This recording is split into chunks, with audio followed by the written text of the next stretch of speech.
carry on with some more testimony now from Tahrir Swift. Tahrir is a human rights activist. She's from Iraq, and she's going to tell us about Narmeen and Shaki, who are two Iraqi women who have been detained and are currently, I believe, prisoners of conscience for Amnesty International. Actually, sorry, just a correction. It's Narmeen al-Rubai and her husband, Shawqi Ahmed Omar. Thank you. That's right. I mean, I thought was going to talk extensively about the human rights situations, but really, I think most of you know when there's a war, women and children are at the brunt of the suffering. And in Iraq, we are in a state of perpetual war, endless war. Really. We have not since 2003. Since 2003, you know, from the occupiers set up the scene, really, for the human rights abuses which are continuing under the subsequent Iraqi governments. So, you know, they go in and they raid houses, and they can't find the men, they will take the women. And this is really a war crime. And the Iraqi government is continuing to use this. And it's a bit of like blackmail. They want to, you know, and of course, most of the women who get detained, they suffer maltreatment, sexual abuse, you know, and it's routine. It's all documented. There's a very disturbing reading, the report by Human Rights Watch called No One's Safe. It really is shocking. I mean, in any democratic country, if such a report appears, the whole government should collapse. But nothing, you know, and complete silence from the British government. This is something we have to discuss afterwards. What are we going to do? Because really, the situation in human rights is not getting any better. It's far worse than it was under the previous regime. And they're telling us it's democracy. So it's, without just one, this lady, I came across her in the street actually, just by coincidence, and she told me her story. So, page 9, isn't it? Yeah. So I'm just going to go through this story very quickly. This is Zainab, and she was inside the womb of her mother when her mother was tortured by the American forces. So basically, they were both arrested. Narmeen is Iraqi and her husband's Palestinian. And they were in a party, engagement party in Zayura. That's it, Palestinian, that's it, you know, terrorists, you know, that is it. You know? So there was raids, they went into the party and they arrested them, which was a very violent house raid. And, you know, he was very badly beaten and she was rushing forwards to try and protect him. They beat her up as well, and they just took them away. She describes her prison cell, which is like 1 meter by 1 meter.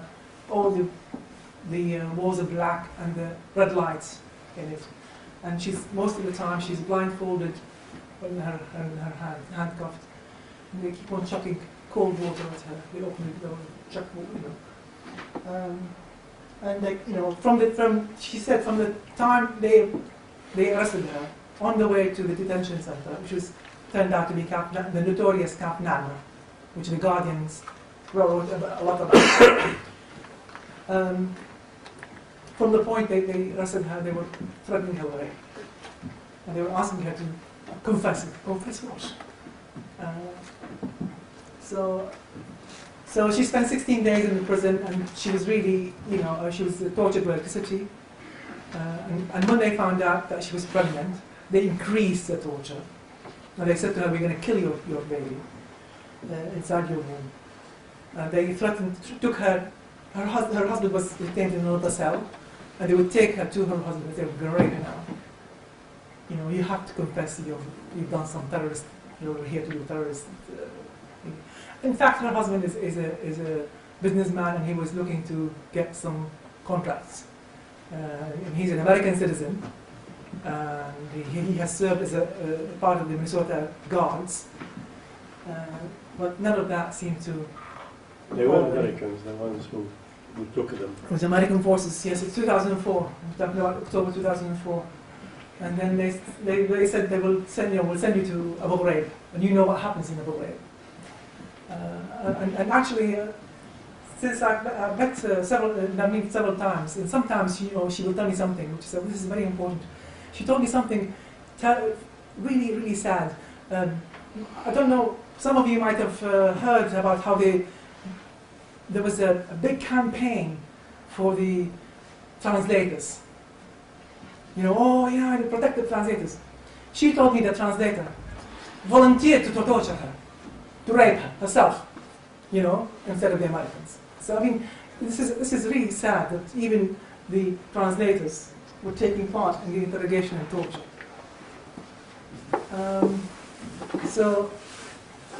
They forced her to take a pill, and there was a lot of beating, a lot of humiliation, a lot of shouting, and she's only 17 at the time. This is a picture of her husband after being beaten on the 30th. He was detained on the 29th. This is his picture on the 30th. You can see he was badly beaten. Then they took them both in a helicopter, and they released her. They didn't tell him that they have released her. They released her, and they threw her in the street. She said, I was in the street, very thinly dressed, because she was in her night clothes, and she had to, go begging people to give her a telephone to contact her family. So she went to see a doctor, and the doctor said to her, it's quite possible that the torture would have affected the baby. And Zainab, the little girl you saw, she suffers with cerebral palsy, and it is directly linked to the torture electricity they used on her during detention. And then she found out through the Red Cross that her husband is being sent to Buka camp, where he spent it in solitary confinement. So she's constantly looking, and that's what happens with a lot of women in Iraq. They have to keep on looking, and the Buka camp is 7 hours, trek. And she had the baby by then, and the baby was. She would have an appointment. She would get there all the way to Buka, and they said, we won't allow her to see her. So she took some. I mean, it's really they do that all the time. Like people from Fallujah, they detain themselves in Basra, and it's such a trek for the poor women to go all the way there, and so basically he was detained and without any trial or charge for a long time, and he was subject to a lot of torture. They got two detainees to after severe torture. They said to them, look, the only way for you to get out is to say that Shawqi Ahmed Omar, and you know that he is come here to England, to Iraq, to do some terrorism. So the two, I think one of them was Jordanian, one Iraqi, one Jordanian, they did sign this statement. They were released. And one of them, once he was released, he was back in Jordan.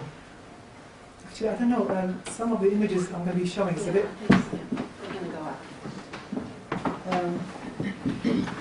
One of them was Mahmoud al-Hamawi.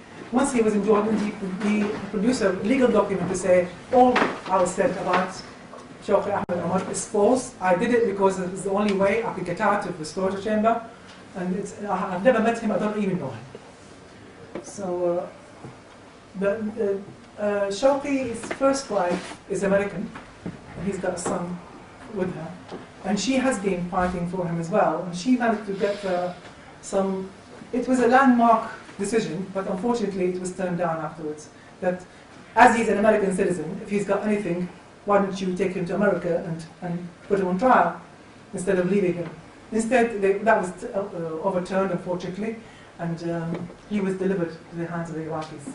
He was one of the last people to be turned over, despite all sorts of concerns from Human Rights Watch, from Amnesty International, saying this is a government that tortures people and kills people, practices extrajudicial killing, and but unfortunately he was turned over. The first time he was put on trial was in 2010, but that's we're talking about 2004 he was detained. We're talking about nearly 6 years later. And the charge was illegal entry into the country. That was the first time he's heard of it. Now he entered from Syria into Iraq. His wife had a travel ID. She was fine. I entered Iraq in 2003, and nobody stamped my passport. There's no stamp on the American passport.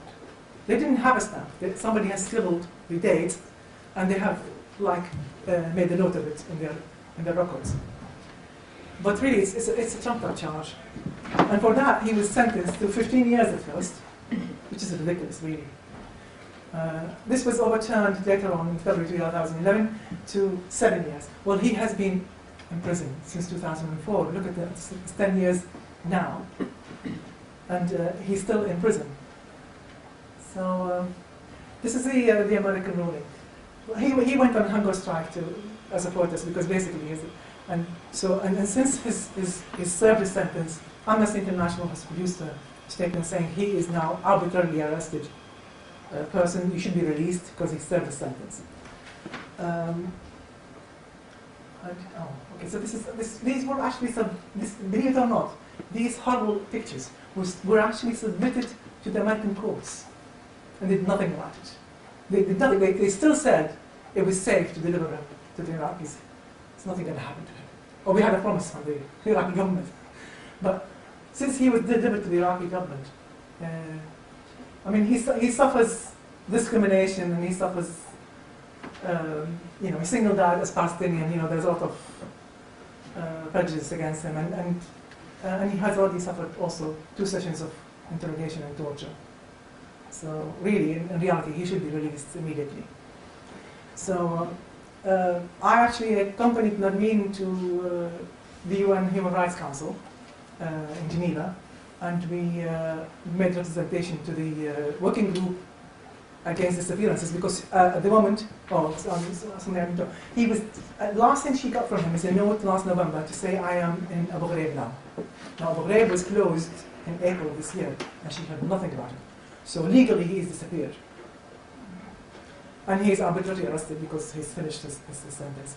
And in the report of Human Rights Watch and Amnesty, you will see that routinely even people who are sentenced, they finish their sentence, they don't release them. So really, I don't understand why we don't understand why. I'm supporting Narmeen in her campaign. We found out in Geneva that Amnesty International has made representation to the United Nations working group on arbitrary arrests because he's finished his sentence. So these people, they will then approach the Iraqi government and say, right, what's happened to this? So this one case. Narmeen in a way is lucky because in 2006 she left Iraq and she has some distant family members in Sweden. So she settled in Sweden. She became a Swedish citizen. In a way, she's lucky. She's found people to help her campaign for her husband. But there are thousands and thousands, hundreds of thousands of women whose sons, husbands, and are still missing. And why was she tortured? Why was Narmeen herself tortured?